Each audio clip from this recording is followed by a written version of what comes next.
இந்த சித்தர் அப்படிங்கிறது என்ன அப்படிங்கிறத வந்து, சித்தர்னா யாரு, சித்தர்னா எப்படி இருப்பாங்க அப்படிங்கிறத வந்து அகத்தியர் அந்தரங்க தீட்சாவதி பாடல் 217 218 இதில் வந்து அவர் ரொம்ப அருமையாக சொல்லியிருக்காரு.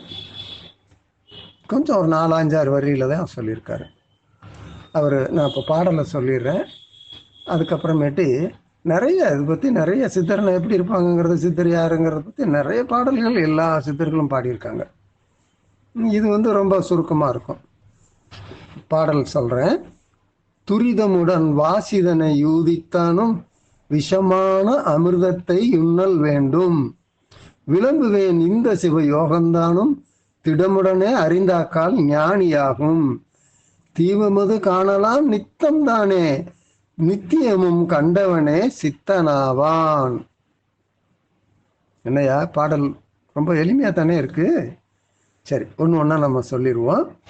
துரிதமுடன் வாசிதனை ஊதித்தானும், வாசியோகம் பண்ணி வாசியை வந்து நல்லா பழக்கம் பண்ணியிருக்கணும். நினைச்ச மாதிரியெல்லாம் வாசியை வந்து அவன் பிரயோகம் பண்ண தெரியணும், கை தொடாம. புரியுதா? ஒன்று, விஷமான அமிர்தத்தை உண்ணல் வேண்டும். அதான் சிவகல்பம் சொல்றேன்ல, அது பூரா விஷம். அந்த விஷம் ஆனால் அதை முறிச்சா அமிர்தம், அல்லது அவன் உடம்புக்குள்ளார போச்சுன்னா அது முறியும், அப்போ அது அமிர்தம் ஆயிரும். ஆக அந்த விஷத்தை சாப்பிடணும். புரியுதா? அந்த விஷத்தை சாப்பிடணும். வாசியை வந்து நினைச்ச மாதிரியெல்லாம் வாசியை வந்து அவன் இயக்கணும். துரிதமுடன் இயக்கிறதுன்னா வேக வேகமான மீனிங் இல்லை. எப்படியெல்லாம் இயக்க முடியுமோ, என்னென்ன மாதிரிலாம் நினைச்ச மாதிரியெல்லாம் வாசியை இயக்கணும். வாசிங்கிறது உங்களுக்கு எல்லாம் தெரியும். 32, 64, 16 அதுதான் வாசி. அதான் இஷ்டம் போலையெல்லாம் இயக்கணும், அதுதான். ரெண்டாவது, விஷம் சாப்பிடணும். விளம்புவேன் இந்த சிவ யோகந்தானும் திடமுடனே அறிந்தாக்கால் ஞானியாகும். அதை அறிஞ்சவனாலதான் ஞானி ஆக முடியும். இது பேரு தான் சிவயோகம். அந்த சிவயோகம் செஞ்சு அவன் வந்து அதை அறிஞ்சு அந்த சிவயோகம் செய்கிறவன் தான் ஞானி ஆவன், வேற யாரும் கிடையாது. அவர் சாக்கடையில் உட்காந்தாலும் சரி, இல்லை அவர் பாட்டு பாடிட்டு இருந்தாலும் சரி, அவர் சுருட்டு குடித்தாலும் சரி, இல்லை அவர் பெரிய பட்டு பீதாம்பரத்தில் பெரிய தங்க பல்லாக்கு கட்டிக்கிட்டு உட்காந்துட்டு இருந்தாலும் சரி, இல்லை தங்க மாளிகையில் இருந்தாலும் சரி, அதெல்லாம் வெளிவேஷம்.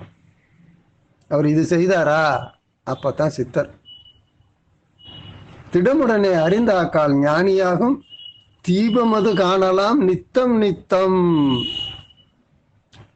அப்படி அந்த சிவயோகம் செஞ்சவர். இப்ப நீங்க சிலர் வந்து சொல்றாங்க, ஐயா நான் ஏதோ ஒளியை பார்த்தேன், நான் அதை பார்த்தேன், இதை பார்த்தேன், அப்படி பார்த்தேன், இப்படி பார்த்தேன் அப்படின்னு எல்லாம் நிறைய சொல்லி, ஐயா நான் சித்தி அடைஞ்சிட்டேன் அப்படின்னு சிலர் நட்ட சொல்றாங்க. சொல்லட்டும், அவங்க ஆசை, அது தப்பு கிடையாது. அந்த உள்ளார வாழ ஒளிய நினைச்ச நேரத்துல எல்லாம் தினம் பார்க்கறதுக்கு முடியணும். புரியுதா? நினைச்சப்ப எல்லாம் தினம் பார்க்கறதுக்கு முடியணும். அவன் தான் சித்தன். ஆக அந்த சித்த மார்க்கத்தில் வர்றவங்களுக்கு அந்த ஒளி தோன்றும், அப்பப்போ தோன்றும், அது பலவிதமா தோன்றும், பலவிதமான காட்சிகள் தெரியும். ஆனா அவங்க எல்லாரும் சித்தர்னு சொல்லிட முடியாது, சொல்லக்கூடாது. தீபம் அது காணலாம் நித்தம் தானே நித்தியமும் கண்டவனே சித்தனாவான். சித்தனுக்கு இலக்கணம் சொல்லிட்டானா என்னது? வாசியை நினைச்சபடி இயக்கணும், நஞ்சு சாப்பிடணும், இந்த நஞ்சு சாப்பிட்டு வாசியை இயக்கி அவன் தசதீசை செஞ்சு சித்தனாகணும். அந்த சித்தனான அந்த தசதீசை செஞ்சு முடிக்கணும். அப்படி முடிச்ச பிறகு நித்தம் அவன் வந்து ஒளியை பார்க்கணும். ஆக 4 இலக்கணம் சொல்லியிருக்காரு. இந்த இலக்கணம் யார் செய்கிறாங்களோ அவன் தான் சித்தன். அவர் பாட்டு பாடினதுனால சித்தனாக முடியாது, அவர் சுருட்டு குடிச்சதுனால சித்தனாக முடியாது, இல்லை அவர் வெறும் டீயை குடிச்சுக்கிட்டே இருக்காரு, மிளகா தண்ணி குடிக்கிறாருன்னெல்லாம் குடிச்சதுனால சித்தனாக முடியாது, இல்லை அவர் ஒத்த காலிலே 10 வருஷமா நிற்கிறாருனாலும் சித்தனாக முடியாது. விளங்குதா? சித்தர்னா யாருங்கிறத அகத்தியர் அந்தரங்க தீட்சாவதி பாடல் 217 218 இந்த இதை சொல்லியிருக்கார். சரியா? அடுத்தது என்னன்னு கேட்டா, அவரு அகத்தியர் கண்மகாண்டத்திலையும் இதே சொல்லியிருக்காரு. இதே தான், எல்லா இடத்துலையும் இதுதான் இருக்கும். நிற்பம் என்று மனமுறைந்து யோகம் பார்த்து நினைவாலே சாத்திரத்தை கண்டு தேறி விற்பனமாம் கற்பம் உண்டு தீட்சை பெற்று மேதினியில் இருப்பவரே சித்தராமே. அகத்தியர் கண்மகாண்டம் பாடல் 277. நிற்பம் என்று மனமுறைந்து யோகம் பார்த்து சாகாம இருப்போம்டான் தைரியமா ஒத்த காலில் இல்லை, அதாவது சாகாம இருப்போம், மனம் உறுதியா, ஒரே மன உறுதியா இருந்து யோகம் செய்யணும். நினைவாலே சாத்திரத்தை கண்டு தேறி, எல்லா சாத்திரத்தையும் கண்டு அவன் தேறி இருக்கணும். சாத்திரங்கள் முழுவதும் அவனுக்கு கையில் அப்படி இருக்கணும், கண்டு தேரணும். அவன் அந்த சாத்திரத்தை கண்டுறது இல்லை, அதுல தேரணும். தேர்றதுன்னு என்ன, தெளிவு வரணும். விற்பனமாம் கற்பம் உண்டு தீட்சை பெற்று, அதான் முதல்ல சொன்னதுதான், நஞ்சு சாப்பிடணும், தீட்சைன்னா தசை தீட்சை செய்யணும். விற்பனமா கற்பம் உண்டு தீட்சை செய்யணும், தீட்சை செஞ்சு சிவயோகம் பண்ணணும். அந்த சிவயோகம் பண்ணாதான் சித்தம் கிடையாது. மேதினியில் இருப்பவரே சித்தராவார். அவன் உயிரோட இந்த உலகத்துல இருக்கணும். அப்படி உயிரோட இருக்கிற சித்தன் தான் சித்தன். அதுக்கு மேல அரும நிலை போறவங்க வேற, அவங்க ஞானிகள். சித்தன்னா இந்த உலகத்துலதான் வாழணும், அது உயிரோட இருக்கணும். அவங்க எப்படி இருப்பானா, ஐயா அப்பா அவங்க இந்த உலகத்துலதான் இருக்கிறாங்கன்றீங்க, இவ்வளவும் செய்வாங்கன்றீங்க, அவங்க எப்படியா இருப்பாங்க, அவங்கள பத்தி கொஞ்சம் சொல்லுங்களேயா அப்படின்னுட்டு ஒருத்தர் கேட்டார். இன்னைக்கு தான் கேட்டார் அவரு, என்னங்கய்யா அப்படி அப்படின்னுட்டு. அப்போ அவர் எப்படி இருப்பாருங்கிறத ராமதேவர் சொல்றாருயா. என்னையா என்ன, ராமதேவர் அந்த எப்படி சித்தர் இருப்பாங்க, எப்படி இருக்கணும், எப்படி எப்படி இருப்பாங்க இந்த உலகத்துல, சித்தி அடைஞ்சவங்க அல்லது சித்தி அடைஞ்சவங்க இந்த உலகத்துல எப்படி இருப்பாங்க அப்படின்னு ராமதேவர் சொல்றாருயா. அவர் சொல்றதை நம்ம பார்ப்போமாயா. ராமதேவர் சிவயோகம் பாடல் 19-20 சொல்றாருயா. ராமதேவர் சிவயோகம் 200 சொல்றார். அதுல 19வது பாடல்ல சொல்றார், ஆறான இல்லறமே சக்தி என்று அமர்ந்திருப்பான் கோடியிலே ஒருவன் தானே. எடுத்தோன்னு அடிச்சிட்டார். இல்லறம் தாண்டா சிறந்தது, சக்தி மிக்கது அப்படின்னு சொல்லி இல்லறத்துல இருப்பார். அவருக்கு இல்லறத்துல அவருடைய துணைவியர் அல்லது யாரா, ஆணானால் பெண், பெண்ணானால் ஆண், 2 பேருக்கும் இணை. அப்படி அவங்க இருந்துட்டாங்கன்னா அவர் துறவரத்துல இருப்பார். அவ்வளவுதான்.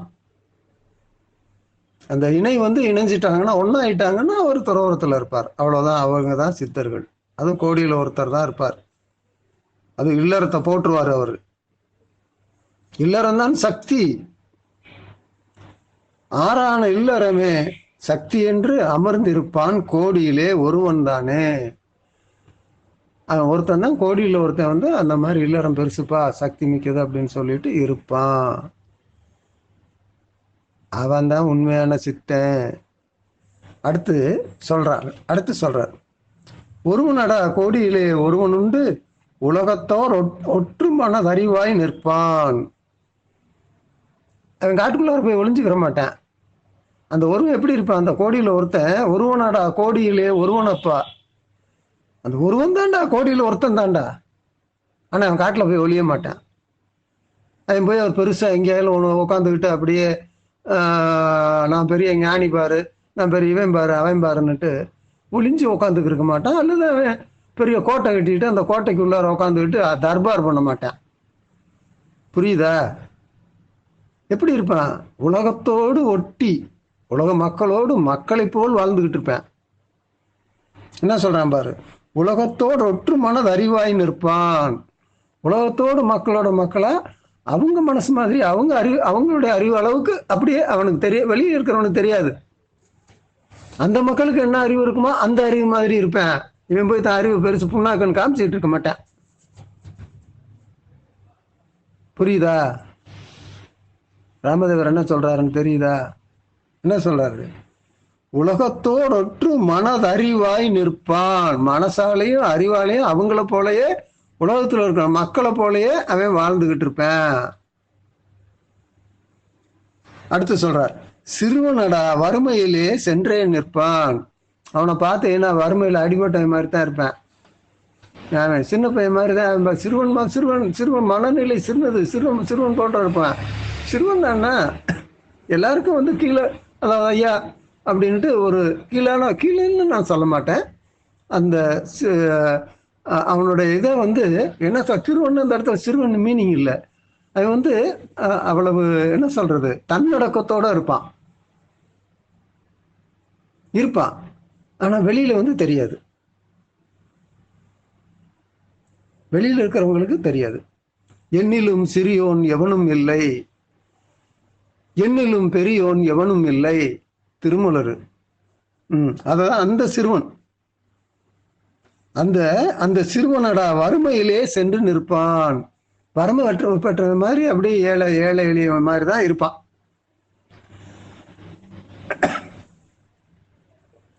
சித்து மிகுந்துடையவன் தான் அவனே ஆகும். ஆனா அவன்கிட்ட சித்து நிறைய இருக்கும்பா. நீங்க நினைக்கிற மாதிரி இல்லப்பா, சித்து நிறைய இருக்கும். குருமொழியை மறவாதான். அவன் கற்றுக் கொடுத்தார்ல குரு, அந்த குரு சொல்லி கொடுத்ததை வந்து அவன் மறக்க மாட்டான். குருவை வந்து மதிச்சுக்கிட்டு இருப்பான், ஏமாத்த மாட்டான். குருவுக்கு துரோகம் பண்ண மாட்டான். புரியுதா? புரியலையா? அப்படித்தான்யா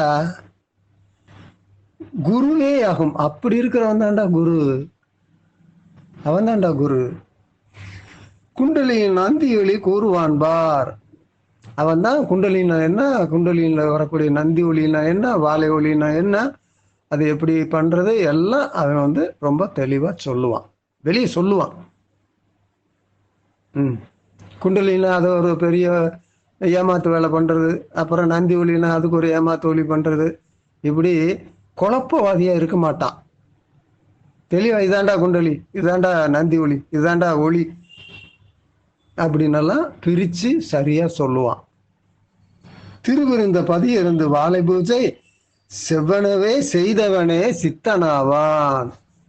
இப்படி இருக்கிறவன் என்ன அது திருவிருந்த பதியறிந்து வாழை பூஜை. இங்க திருங்கிறது இறைவன் எங்கே இருக்கிறான்? 6 தலங்கள்ல இருக்கிறான். அப்புறம் மேல கீழே 6 தலங்கள், மேல 6 தலங்கள், அந்த 12 தலங்கள். ஆக அங்கே வந்து வாம பூஜைங்கிறது வந்து இந்த சிவபூஜை. சிவபூஜைங்கிறது என்னது?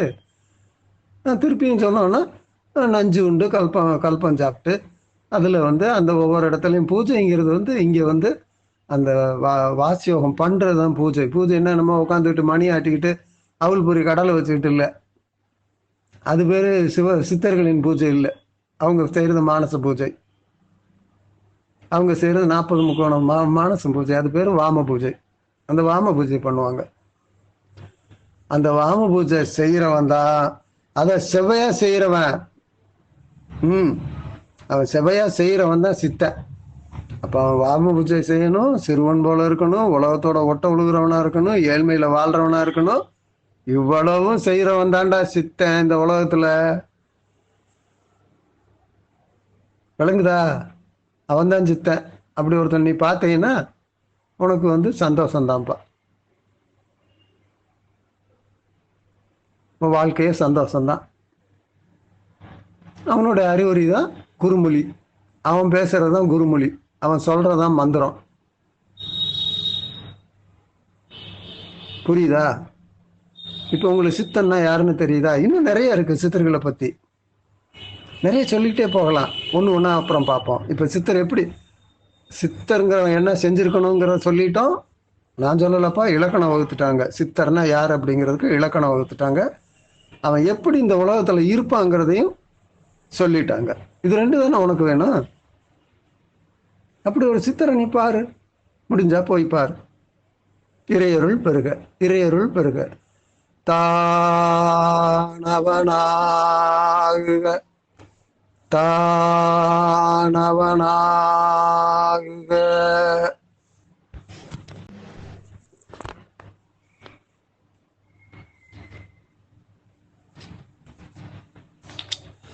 நம்ம முதல்ல சொன்னோம் இல்லையா, யார் இப்போ சித்தர் நட்டு திரியிறவங்கெல்லாம் எப்படி இருப்பாங்க, யார் சித்தர் இல்லை அப்படிங்கிறத வந்து வால்மீகி ஞானம் 16ல் வந்து அவர் பாடல் 4ல் சொல்கிறாரியா.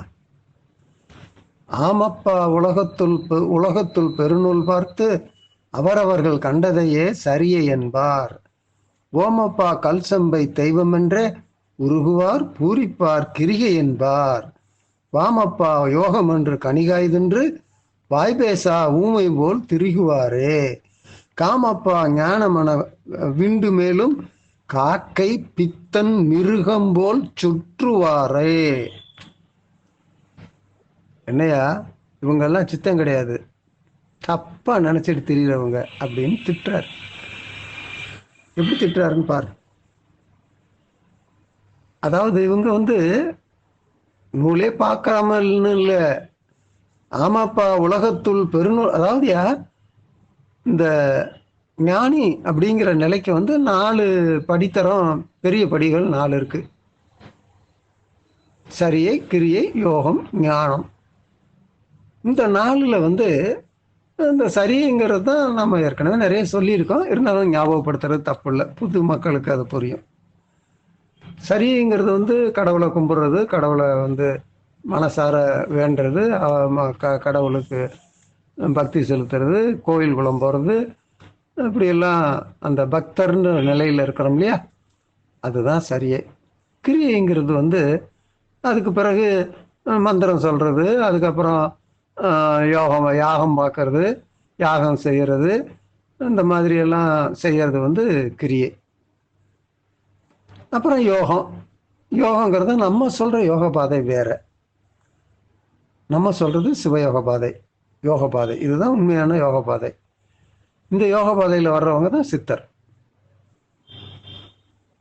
அதை அவர் என்ன சொல்கிறாருங்கிறத, ஆக அந்த யோக பாதையில் வந்து அதில் சித்தி அடைஞ்சு அதில் ஞானம் பெற்று அதில் மௌன யோகம் செய்கிறது வந்து ஞானி.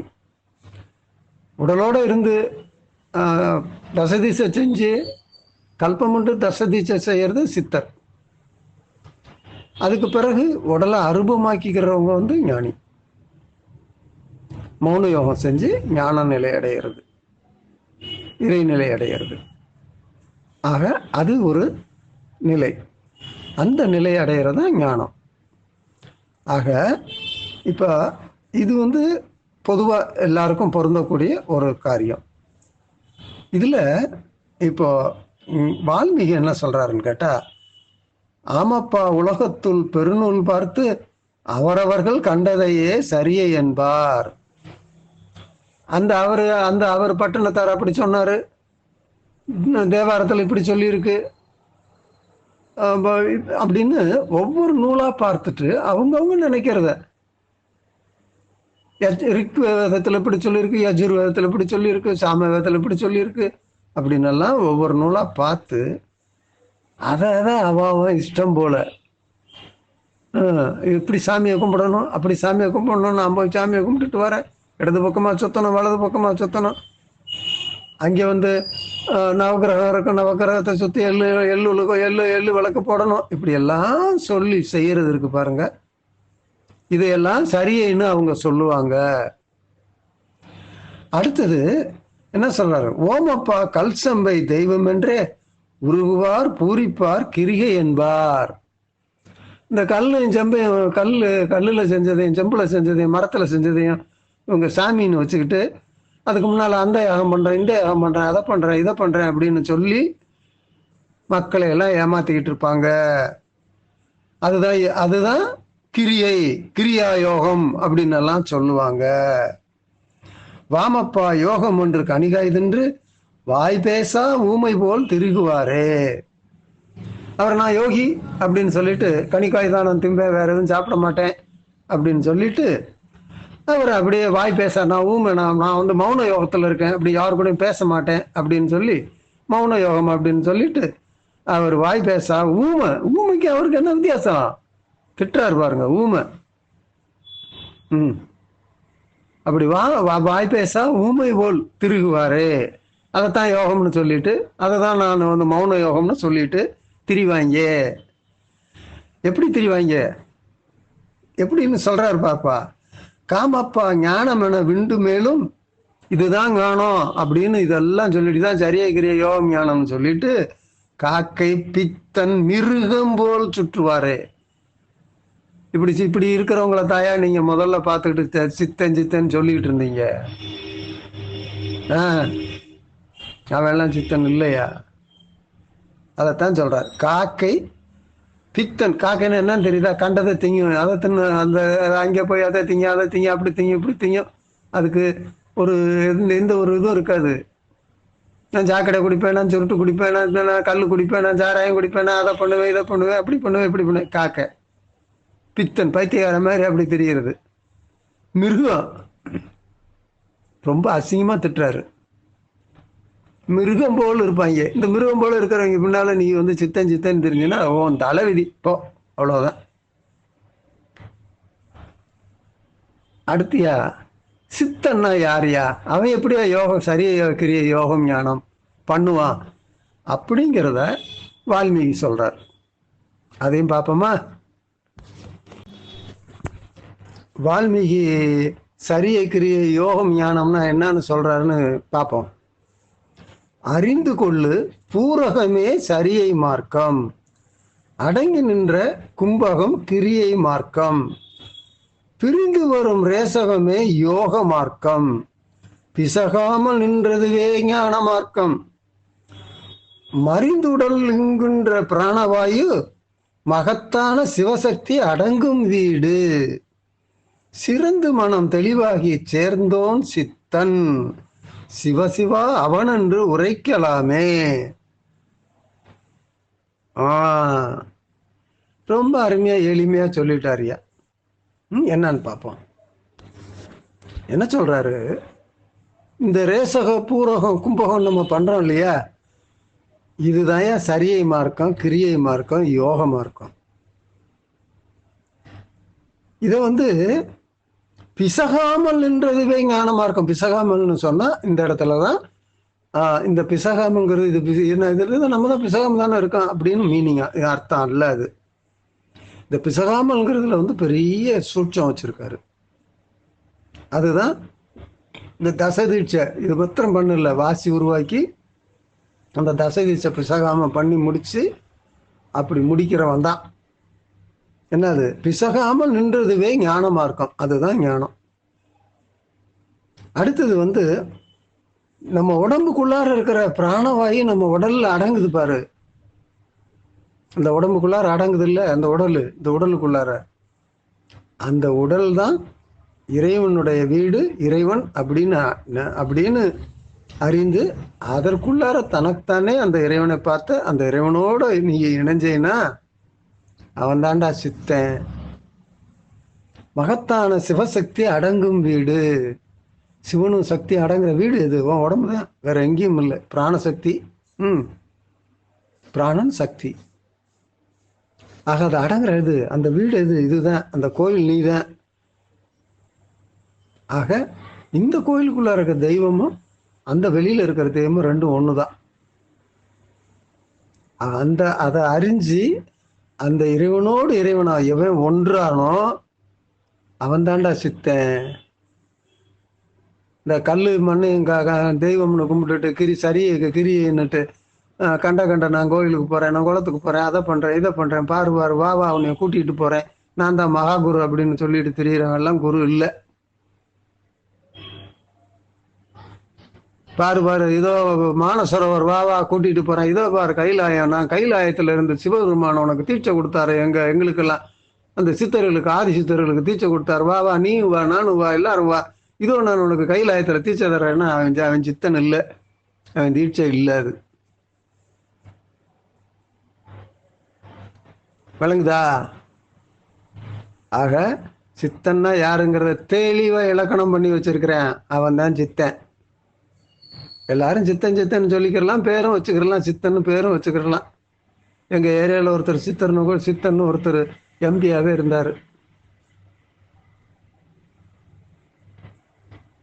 ஆக அவங்க பேர் வச்சுக்கலாம், தப்பு கிடையாது.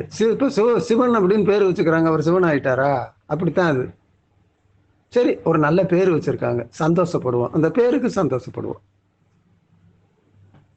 விளங்குதா? சரியா? இந்த சித்தர் சித்தருங்கிறாங்களே, அவங்கள பத்தி, அவங்க சக்திகளை பத்தி அல்லது சித்திகள் பத்தி ஏதாயும் சொல்லியிருக்காங்களா? ரொம்ப அருமையா சொல்லியிருக்காரு அகத்தியர். அதையும் பார்ப்போமா? இந்த சித்தர்கள் அப்படிங்கிறதுல வந்து 3 நிலை இருக்கு. ஒன்று வந்து ஒன்று வந்து இளஞ்சித்தர், இன்னொன்று வந்து சித்தர், 3வது மகா சித்தர். 3 வருஷம் யார் ஒருவர் தசை தீட்சை 3 வருஷம் முழுமையா முடிக்கிறாரோ அவர் வந்து இளஞ்சித்தர். ஒரு 6 வருஷம் அவர் முடிச்சு அவர் வந்து ஒரு நிலைக்கு வந்துட்டார் அப்படின்னா அவர் வந்து சித்தர். 12 வருஷம் முடிச்சு அவர் முழுமை பெற்றாருன்னா மகா சித்தர். இது சித்தர்களில் இருக்கக்கூடிய படித்தரம். இப்போ இந்த படித்தரத்துல அகத்தியர் தத்துவ ஞானத்துல மகா சித்தர் அப்படின்னுட்டு அவங்களுடைய இலக்கணத்தை சொல்றார். மகா சித்தர் அப்படிங்கிறவங்க எப்படி இருப்பாங்க அப்படின்னு அவங்களுக்கு இலக்கணம் சொல்றார். பாப்போமா? முதல்ல பாடலை சொல்றேன், புரியுற மாதிரி தான் இருக்கும், புரியும். தத்துவ நூல் தன்னை அறிந்து எத்தொழிலும் செய்வார். தத்துவ நூல் தன்னை அறிந்து 96 தத்துவங்களை அறிஞ்சிருக்கணும். அதுக்கு தான் நான் 96 தத்துவத்தை சொல்லியிருக்கேன். அதை தெரிஞ்சுதான் எல்லாத்தையும் செய்வார் அவர். அந்த தத்துவ நூலில் இருக்கிற அனைத்தும் தெரிஞ்சிருக்கணும் அவருக்கு. அப்படி தெரியாதவர் சித்தர் இல்லை. புரியுதா? தத்துவ நூல் தன்னை அறிந்து தன்னைத்தான் தானறிந்து பார்க்கும்போது தத்துவமாய் நின்றது ஒரு 96. இதை தெரிஞ்சிருக்கணும். அதை அறிஞ்சுதான் எல்லாம் செய்வாரு. புரியுதா? நான் அதுக்கு தான் சொன்னேன், 96 தத்துவம் படிங்கப்பா, 96 தத்துவத்தை சொல்லிடுறேன்ப்பா, அதை தெரிஞ்சுக்கங்கப்பான்னு. தத்துவ சமயங்கள் பல வித்தைகள் அறிவாரே. அதுபோக பல சமய நூல்களில் இருக்கிறதையும் அவர் அறிவார். அதுபோக பல வித்தைகள், நல்லது கெட்டது, போனது வந்தது, எப்படி ஏமாத்து, எல்லாம் தெரிஞ்சிருப்பாரு. குண்டு மாத்து, குழி மாத்து, அயோக்கியத்தனம், பாலியல் சமாச்சாரம் அவ்வளவும் தெரிஞ்சிருப்பாரு. தெரியலன்னா அவன் சித்தன் இல்லை. இன்னும் சித்தனா ஒண்ணுமே தெரியாதுன்னு நினைச்சிட்டு இருக்க கூடாது. சித்தி செய்த சித்தருக்கு சித்தர் என்று நாமம். இப்படியெல்லாம் இதெல்லாம் தெரிஞ்சு அதை வெற்றி கொண்டவனுக்கு தான் சித்தேன்னு பேரு. புரியுதா? அடுத்து சொல்றார், செப்புவதன் சிவதீட்சை 10 சித்தி. முதல்ல எடுத்தவொன்னா சிவதீட்சை 10 வருஷம் செஞ்சாதான்டா அது சித்தி ஆகிறவன் தான் சித்தன். முக்தி சக்தி தீட்சை 10 சித்தி. மந்திரம் சித்தி, மோன சித்தி, வேதாந்தம் சித்தி, சித்தாந்தம் சித்தி, சக்தி காயத்ரி 8 சித்தி, நரசித்தி, பிரச்சார சித்தி, யட்சூதா சித்தி, தத்துவ சித்தி, தத்துவ பிரசித்தி, சர்வதாய சித்தி, காய சித்தி, தானானே நன்று தானன்று சொரூப சித்தி, குளிகை சித்தி, தனி வாத சித்தி, சித்தியுடன் யோக சித்தி, கோணென்ற ஞான சித்தி, போதாந்த சித்தி, கொடிய பிரச்சார சித்தி, சாம்பவத்தின் சித்தி, தேனென்ற பிரச்சார சித்தி, செப்பாத 25 சித்தியாமே. என்னையா வானென்ற சித்தியெல்லாம் வந்த பேருக்கு மகத்தான சித்தர் என்று நாமமாச்சே. இவன் தாண்டா மகா சித்தன். 25 சித்திகள் இருக்கு. பொருள் பாப்பமா? கட கட கட கட கட கடான்னு என்னவோ ரயில் ஓடின மாதிரி ஓடியாச்சு. பொருள் பாப்பமா? நம்ம சித்தன் சித்தி நம்ம விளையாட்டு தானே நினைச்சிட்டு இருக்கிறாங்க. ஒவ்வொருத்தனும் விளையாட்டு பாக்குறாங்க. அதுல வேற டேய் சின்ன பசங்களா இருந்துட்டு ஏன்டா இந்த வெட்டி வேலையெல்லாம் பாக்குறீங்க? போங்கடா.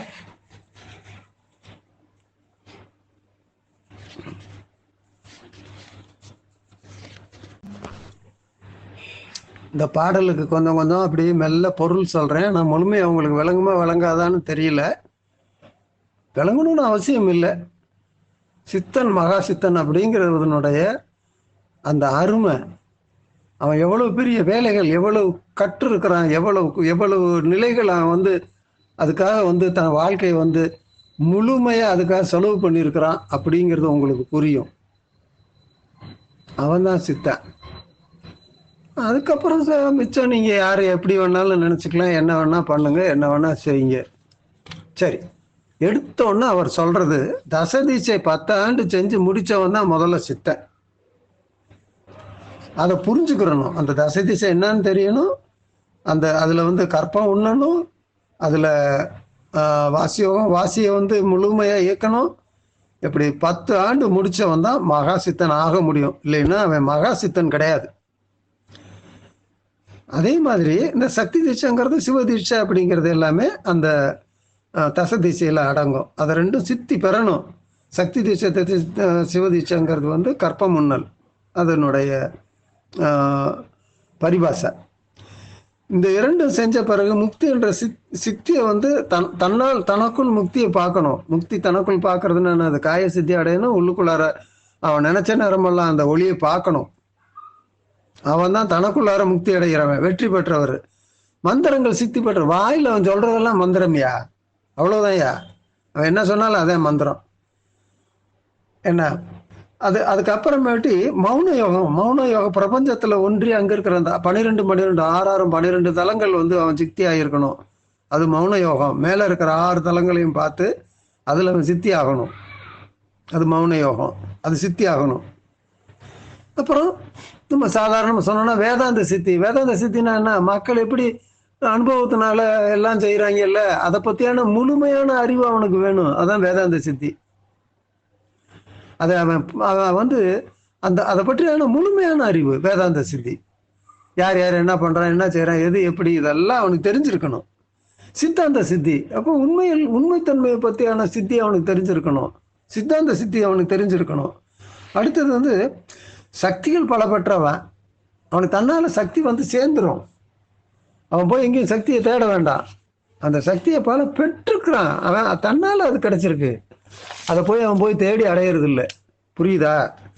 சக்திகள் அவன் என்ன சொல்றது, நம்ம அஷ்டமா சித்தி அப்படின்னு எல்லாம் சொல்றோம் இல்லையா? அஷ்டமா சித்தி, 64 சித்தி, இதெல்லாம் வந்து அவனுக்கு தன்னால கிடைக்கும்.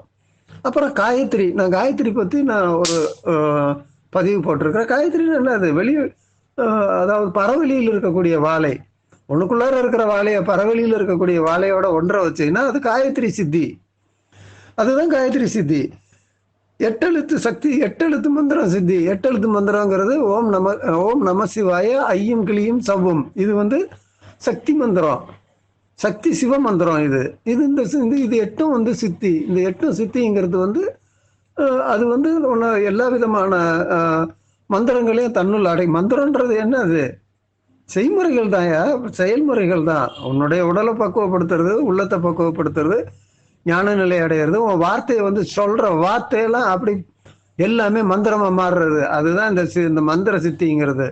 மந்திர சித்தின்னா நான் அனுமான் மந்திரத்தை நான் சித்தி பண்ணிட்டேன், நான் வராக மந்திரத்தை சித்தி பண்ணிட்டேன், நான் ருத்ர மந்திரத்தை சித்தி பண்ணிட்டேங்கிற அந்த கதையெல்லாம் இங்க செல்லாதியா. நார சித்தி, பிரச்சார சித்தி, 5 எழுத்து சிவ அதான் நம சிவாய. நம சிவாய 5 எழுத்து சித்தின்னா என்னது? பஞ்சபூதங்களையும் சித்தி அடையிறது. அதான் நமசிவாயா. அதான் நமசிவாயாங்கிறது பஞ்சபூதங்களையும் இயக்கிறதுக்கு முடியணும். முதல்ல உடல்ல இருக்கிற பஞ்சபூதத்தை இயக்கு.